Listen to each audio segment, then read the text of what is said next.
Okay, good evening to all of you. In the previous two lectures, we just saw what is goodwill, when is goodwill valued, how is goodwill valued. ये अपन ने समझने का कोशिश किया. आज हम लोग accounting treatment, now we know that we are doing admission of a partner, तो उस वक्त हम लोगों को गुडविल के लिए अकाउंटिंग करना पड़ता है. तो मेरे दोस्तों, ये बात हमेशा याद रख लो, नया पार्टनर से बोला जाएगा आप कैपिटल के लिए जैसा पैसा लेके आते हो, कैपिटल के लिए तो पैसा लाना ही है, साथ में गुडविल के लिए भी पैसा लाना है. अच्छा, ये गुडविल किसका गुडविल है फ्रेंड्स? याद रख लेना, ये गुडविल किसका है बोला तो हमेशा फर्म का है. और फर्म किसने फॉर्म किया अभी तक? ये नाम किसने बनाया है फर्म का? Old partners. Very good. यानी गुडविल समझने की कोशिश करो. मैंने पहले भी आप लोगों को एक सिंपल सा एग्जांपल देके बताया था कि कितने लोग मेरे साथ पार्टनरशिप करने को तैयार है. तो ऑलमोस्ट पूरा बैच बोला था सर मैं रेडी हूं. उसका कारण भी बताया, क्योंकि चलता हुआ बिजनेस है, हम लोग को भी शेयर इन प्रॉफिट मिलेगा. एज एन इन्वेस्टर आप वही बिजनेस में पैसा इन्वेस्ट करोगे जहां से आपको प्रॉफिट मिलेगा, एंड दैट इज लॉजिकल. ठीक है. अब ये नाम कमाने के लिए जुना जो दो पार्टनर्स है, उन्होंने कई सालों का परिश्रम किया रहेगा और आज मार्केट में ये नाम लाया होगा. आज मार्केट में ये नाम लाया होगा, इसीलिए वो लोग उस नाम में नए पार्टनर को भी शेयर देना चाहते हैं इसके आगे. तो वो बोलते हैं वो जो गुडविल का पैसा आएगा या गुडविल बनेगा, उसके ऊपर अधिकार उनका ही है. So my dear friends, as far as accounting treatment is concerned, as far as accounting treatment is concerned, try to understand this very, very carefully.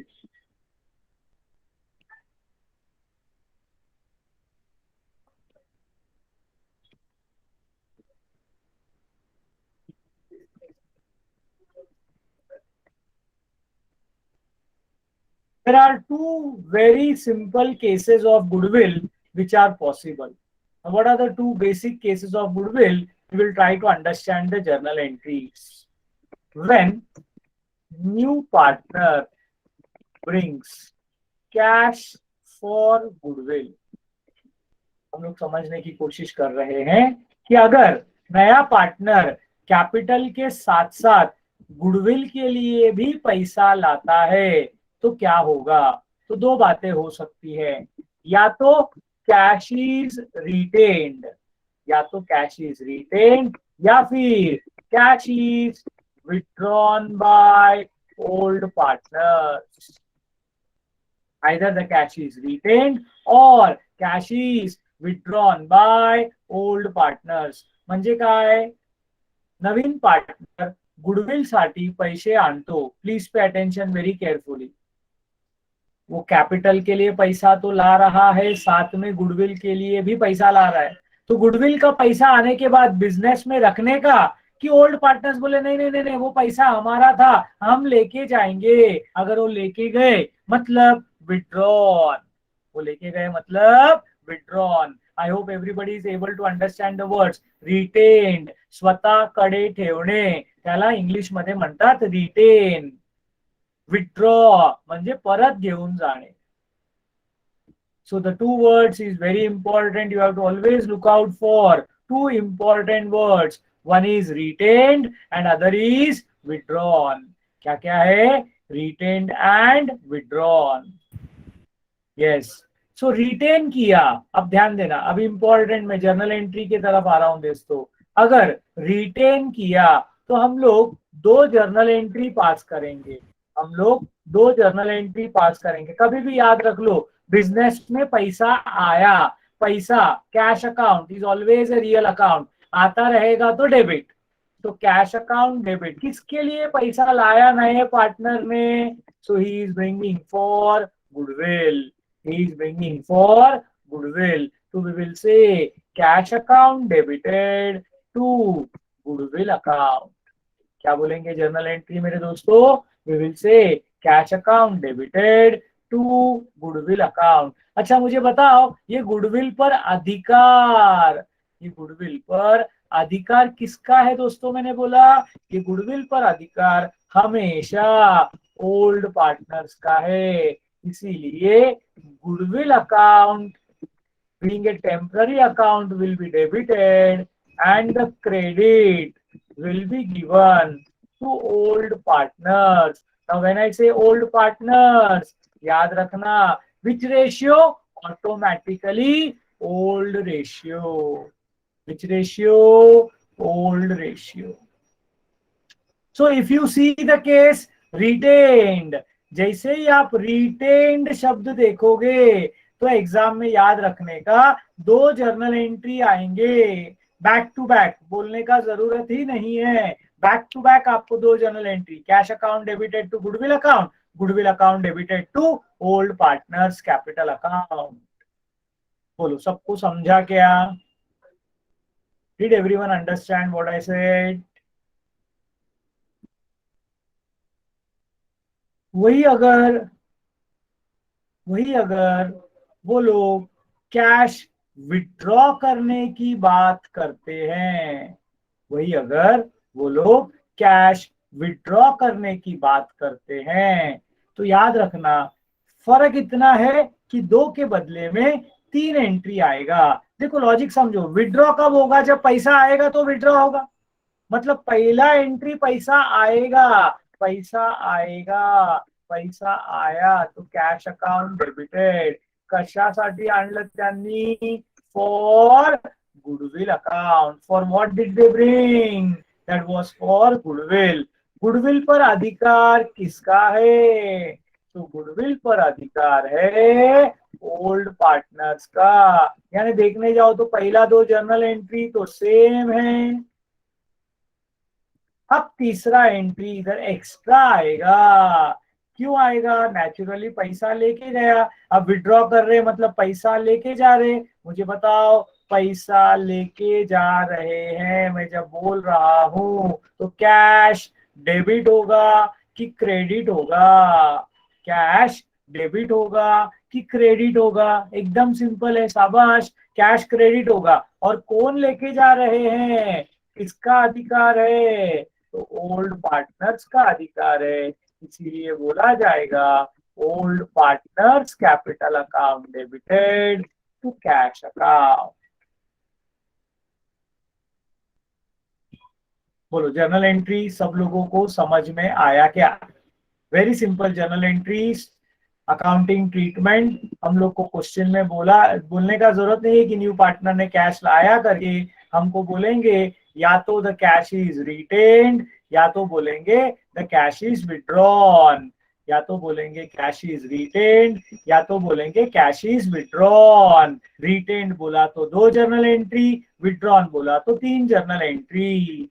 Is this clear with all of you? Yes, very simple, very easy to understand and easy to remember as well. Now friends,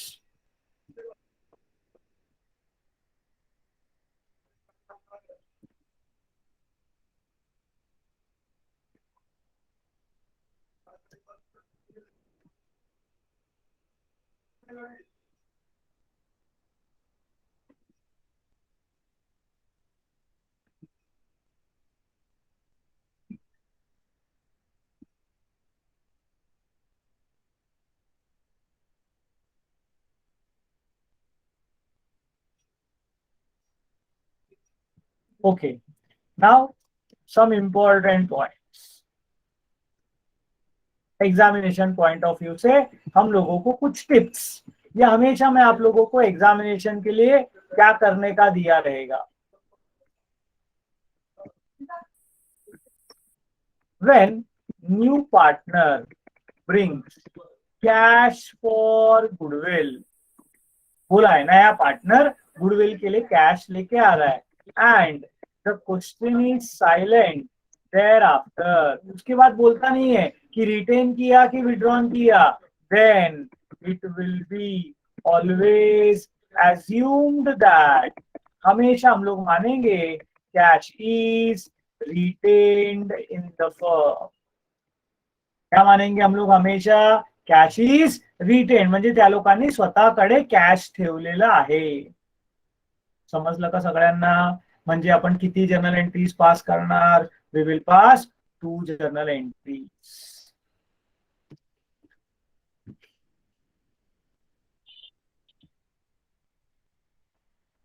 Okay. Second important thing. Sometimes it may be given that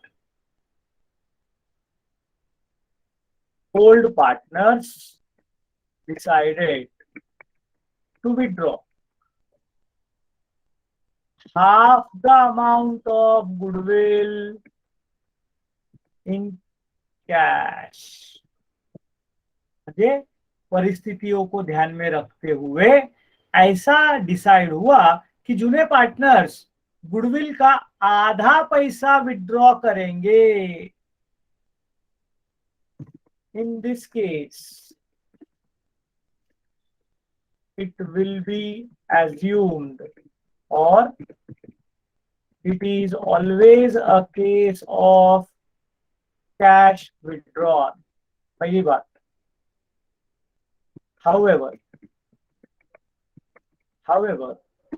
the first 2 journal entries will be passed for the full amount of goodwill, whereas last entry को बोलते हैं withdrawal entry, will be passed for half the amount of goodwill. समझून घ्या व्यवस्थित. क्या दिया question में? Old partners decided to withdraw half the amount of goodwill in cash, म्हणजे विड्रॉ नाही. तो पहला 2 एंट्री पूरा अमाउंट गुडविल का पूरा अमाउंट के लिए आएगा, लेकिन तीसरा एंट्री सिर्फ हाफ द अमाउंट के लिए आएगा. बोलो सबको ये बात समझ में आया क्या? सिंपल लॉजिक है, थोड़ा सा अपने को ध्यान रखना है. हाफ द अमाउंट बोला तो पहला 2 एंट्री पूरा अमाउंट, तीसरा एंट्री आधा अमाउंट.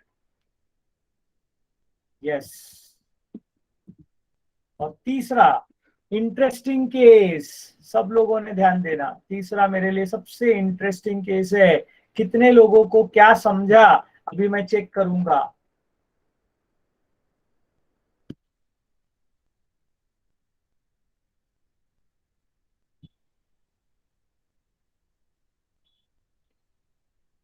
इफ एडजस्टमेंट, अभी क्या सीखा अनीश? तू लेट ज्वाइन किया क्या? गुडविल किसने बनाया है फर्म का? Who made the goodwill of the firm? तो गुडविल पर अधिकार किसका है? हाँ मैं कर ही रहा हूं अरिता, आप लोग ध्यान से सुनो.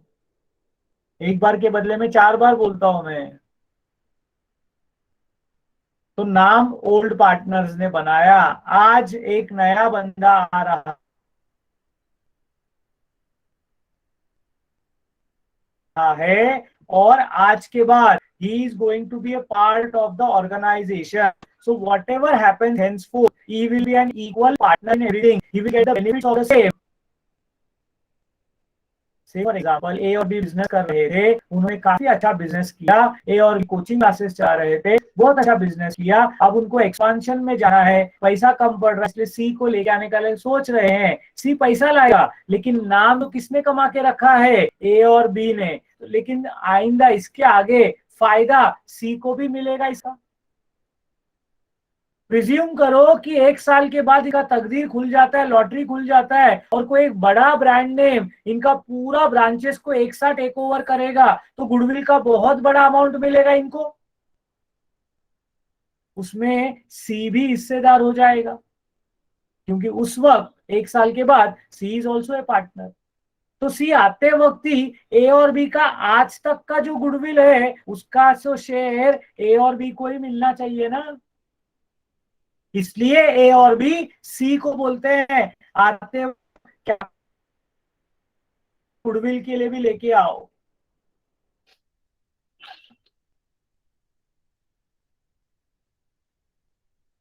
See, that is network issue, beta. I am selling the things for 1 or 2 or 3 times. Now don't start typing yes, yes. I don't know what you are typing yes for. Voice break हो रहा है तो उसमें मैं कुछ नहीं कर सकता हूँ, टेक्निकल इशू है.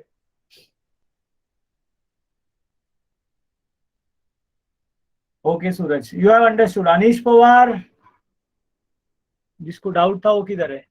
हरिता सर हेलो सर. हाँ बोलो. सर तो वो न्यू कैश जो गुडविल के लिए न्यू पार्टनर ने लाया, वो ओल्ड पार्टनर के बीच में डिस्ट्रीब्यूट होगा वो भी? बरोबर, वही तो उसका ही तो बात हो रहा है. हाँ, तो वही डाउट था. सी, पहला बात तो क्रेडिट लेना होता है. पहला बात तो क्रेडिट लेना होता है. कैश लेके जाए या ना लेके जाए ये उनका आपस का डिसीजन है. फर्म को अगर कैश का रिक्वायरमेंट है, फर्म में पैसे का जरूरत है, ओल्ड पार्टनर्स जानते हैं कि फर्म में पैसे का जरूरत है, तो हो सकता है कि वो बोलेंगे पैसा मत दो, क्रेडिट दो हमको. गुडविल का हमको क्या दो? क्रेडिट दो. पैसा रहेगा तो पैसा लेके जाएंगे, लेकिन पैसा नहीं है तो गुडविल का क्रेडिट, जो वो एक्स्ट्रा पैसा लाने वाला है उसका क्रेडिट हमको चाहिए. जैसे मैं आपको सिखा रहा हूं, कल चल के देखो, there are two things now, very carefully understand. I am teaching you, tomorrow you stand first in Maharashtra, तो उसका थोड़ा क्रेडिट तो मैं भी लूंगा, because I am a part of the team which has taught you. Second involvement होता है fees.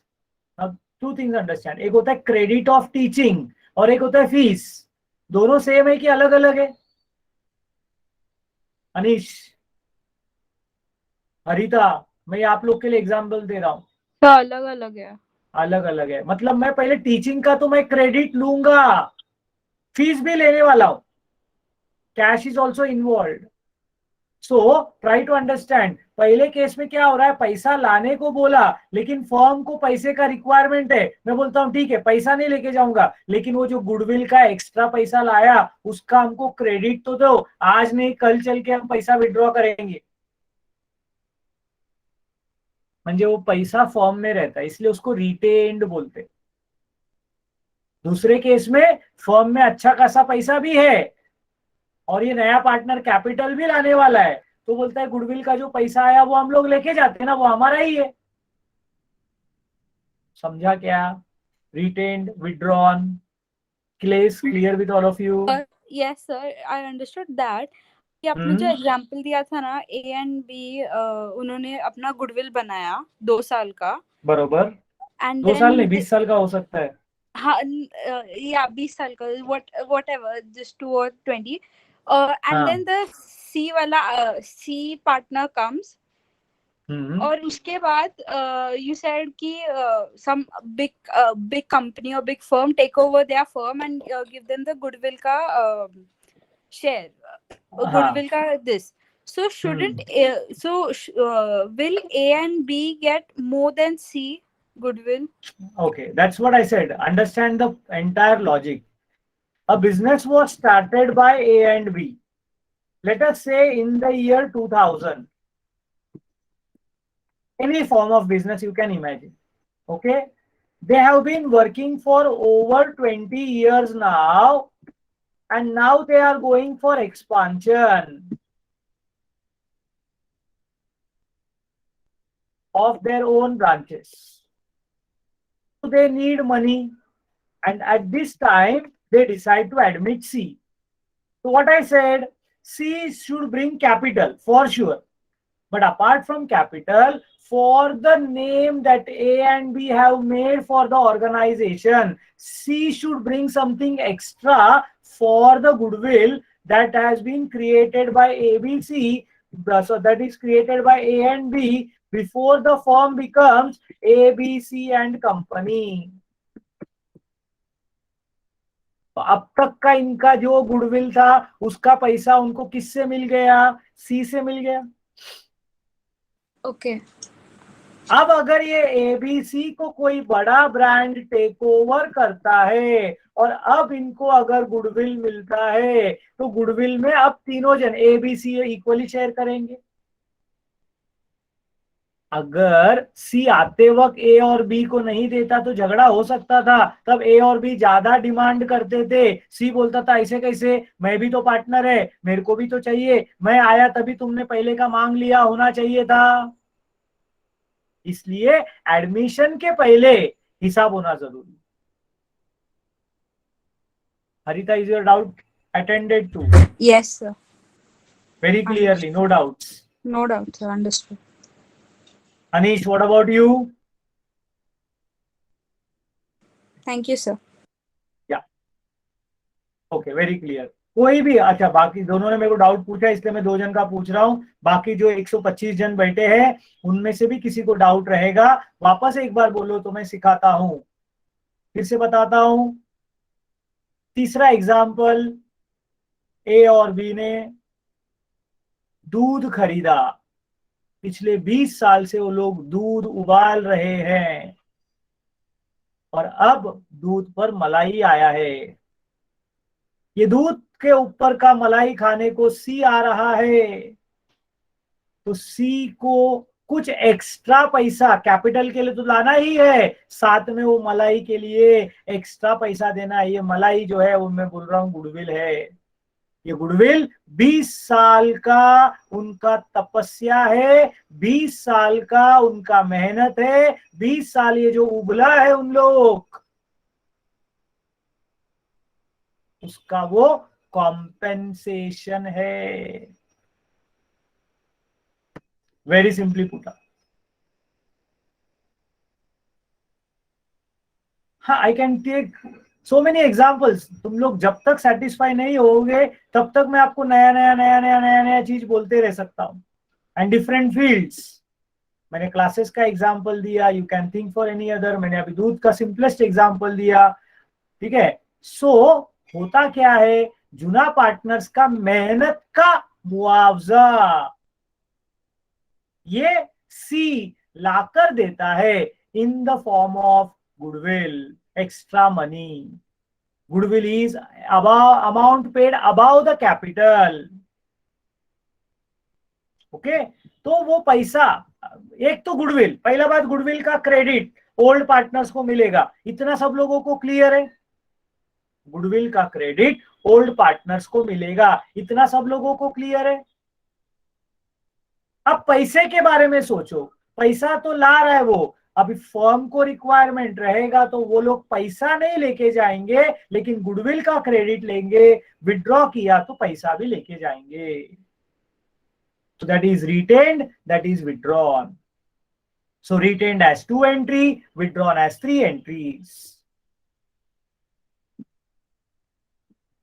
Okay, तो पहला एजम्पशन है कि कुछ नहीं बोला रहेगा तो हम लोग हमेशा मानेंगे cash is retained. Half the amount of goodwill is withdrawn बोलेंगे तो पहला 2 एंट्री नॉर्मल, जो भी अमाउंट ऑफ गुडविल रहेगा वो तीसरा हाफ द अमाउंट। अब मैं आपसे सबसे एक चीज पूछना चाहता हूं, क्या मैं पूछ सकता हूं? अभी एकदम क्लियरली समझ में आके बैठे हो आप? तो if the adjustment says the old partners decided to retain half the amount of goodwill in cash, अगर उन लोग बोलते हैं, जैसा हाफ अमाउंट विड्रॉ करने का बात किया तो मैंने बोला पहला 2 एंट्री फुल अमाउंट और तीसरा एंट्री हाफ अमाउंट। अब अगर उल्टा बोला सेंटेंस कि हाफ द अमाउंट रिटेन करने का बात कर रहे हैं, तो मेरे को बताओ आप कौन सा केस का जर्नल एंट्रीज करोगे, केस 1 या केस 2?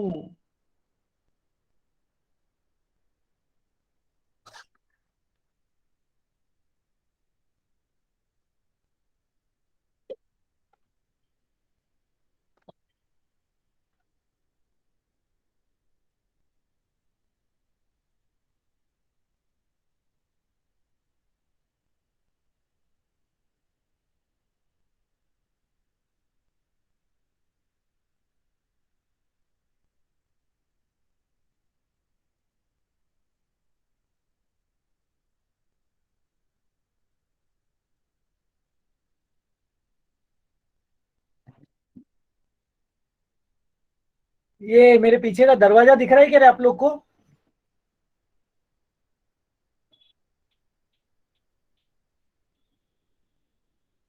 मैंने अभी आधा दरवाजा खोला है।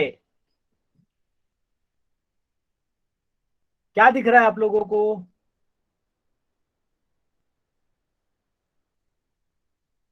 मैंने दरवाजा आधा खोला है कि आधा बंद रखा है?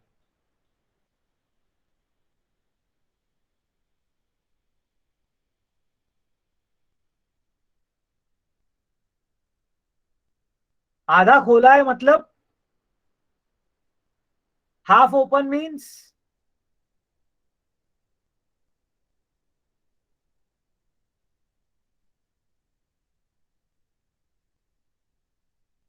Half open means half closed.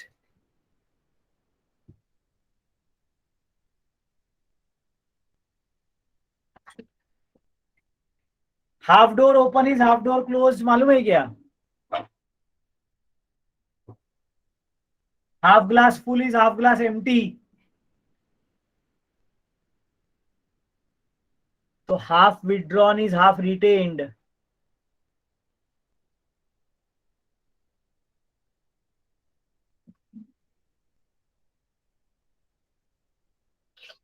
तो आप सोच के बताओ, ये रिटेन्ड वाला केस में जाएगा कि विड्रॉन वाले केस में जाएगा?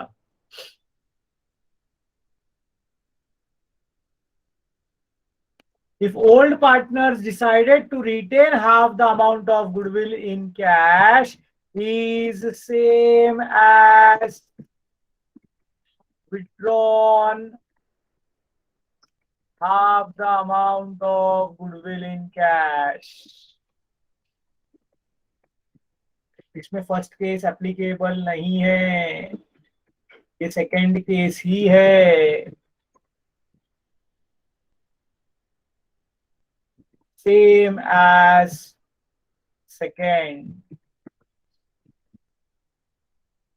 समझा मैं क्या सिखाना चाह रहा हूं?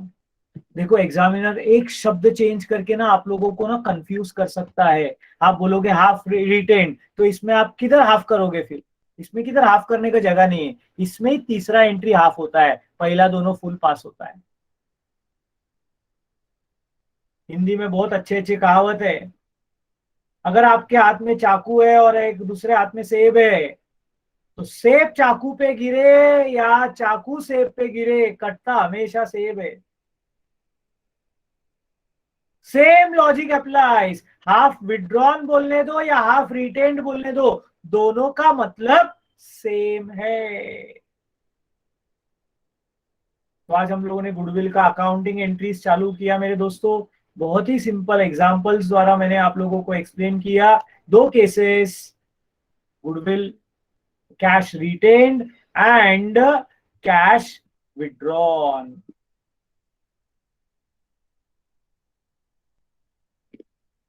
Is everybody satisfied, clear with this concept? Yes, no, don't know? Perfect. I want to ask you one more question. Before we end the session, there is 15 minutes left out.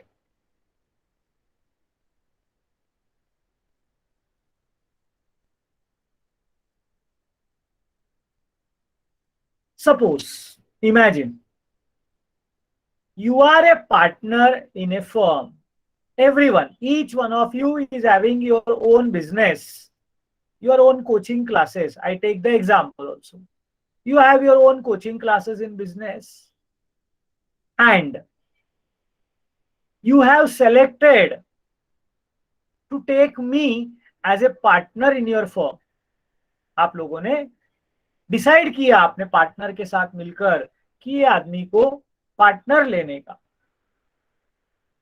अब मैं गरीब आदमी, मैं आके बोलता हूं कि मेरे को तो बहुत इंटरेस्ट है, मेरे को तो अच्छा लगेगा, लेकिन मेरा एक छोटा सा प्रॉब्लम है।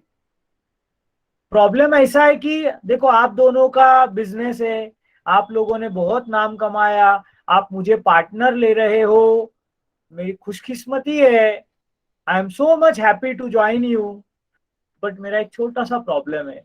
आप जितना कैपिटल बोले थे उतना कैपिटल 50,000 1 लाख रुपया मैं देने की ताकत रखता हूं। गुडविल भी मैं जानता हूं आपने कमाया हुआ है, लेकिन आज मेरे पास पैसा नहीं गुडविल का। आज मेरे पास पैसा नहीं है गुडविल का। मैं बाद में 6 महीने बाद 1 साल के बाद आपको वो एडजस्ट करके दूंगा। माय डियर फ्रेंड्स, आप लोग मालिक लोग हो। ऐसे परिस्थिति में क्या आप ऐसे एक पार्टनर को अपने फर्म में पार्टनर, मतलब मेरे जैसा पार्टनर, मतलब मैं बहुत स्किलफुल हूं, मैं बहुत काम का आदमी हूं, मैं आज कैपिटल देने को तैयार हूं, लेकिन मेरे पास गुडविल के लिए एक्स्ट्रा पैसा देने को नहीं है। मैं मानता हूं गुडविल देने का है, बाद में दूंगा।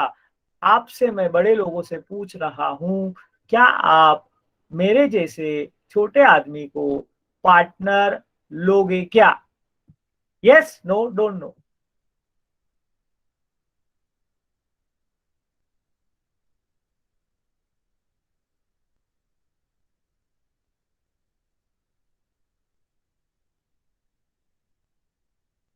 सब लोग लेंगे?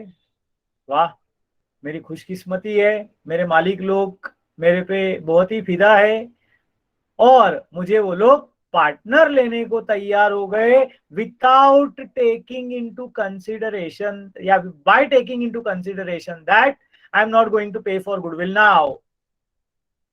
ओके, क्या आप में से कोई एक अच्छा बंदा, एक अच्छा बंदी बता सकता है क्या क्यों लोगे? एक एक बोलता है गुडविल बढ़ सकता है फर्म का। ओके, अरे हंसते क्या है तुम लोग? नहीं, स्किल के अलावा अभी सोचो ना, मैं नया नया आदमी है। Very good Harita, I would like everybody to clap for Harita once. Trust partnership की बुनियाद होती है। ट्रस्ट का टी निकल गया तो रस्ट हो जाएगा। माय डियर फ्रेंड्स, अगर आप उस बंदे पर आज विश्वास नहीं रख सकते कि वह 6 महीने के बाद 1 साल के बाद पैसा देगा, तो फिर बाकी तो छोड़ दो, डाइवोर्स होना पक्का है। डाइवोर्स मतलब पार्टनरशिप टूटना पक्का है। I hope the meaning is very very clear. अगर आप जिसके साथ शादी करने वाले हो, पार्टनरशिप फॉर्म में पार्टनर लेना मतलब शादी करना जैसा ही है रे। आपको उसके ऊपर भरोसा नहीं है तो फिर खत्म हो गया बात। वो थोड़े दिन तक चलेगा। आमिर खान ने तो 15 साल स्टैंडर्ड टाइम, लेकिन उसके बाद तो खत्म होना है रिश्ता, है ना? So yes, you all are aware of that.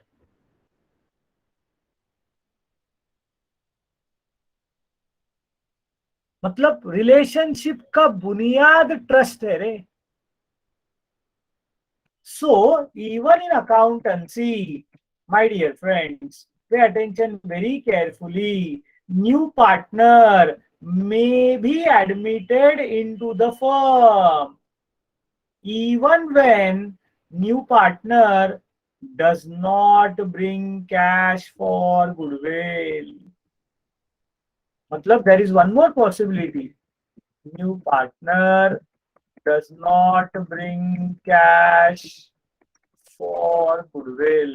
पहले केस में अपन ने 2 केस में क्या देखा था? New partner brings cash for goodwill. क्या देखा था? New partner brings cash for goodwill. सबको याद है क्या? अब हम लोग क्या देख रहे हैं? New partner does not bring cash for goodwill. अब इसमें क्या स्टोरीज है ये मैं आपको कल के लेक्चर में डिस्कस करके बताऊंगा। आज मैं फिलहाल यहाँ पर स्टॉप कर रहा हूँ। We have started with accounting treatment. I don't want you to get confused. ठीक है, इसीलिए पहला केस जो बताया है उसको परफेक्ट याद रख के उसको खत्म कर दो। कल दूसरा केस आपको इजीली समझ में आ जाएगा। अगर आपने आज का लेक्चर ध्यान से सुना नहीं, कंफ्यूज हो गए, तो कल का लेक्चर के बाद तुमको गुडविल में कोई नहीं बचा सकता, इतना जरूर मैं बोलूंगा। तो आज अभी जो सिखाया गया है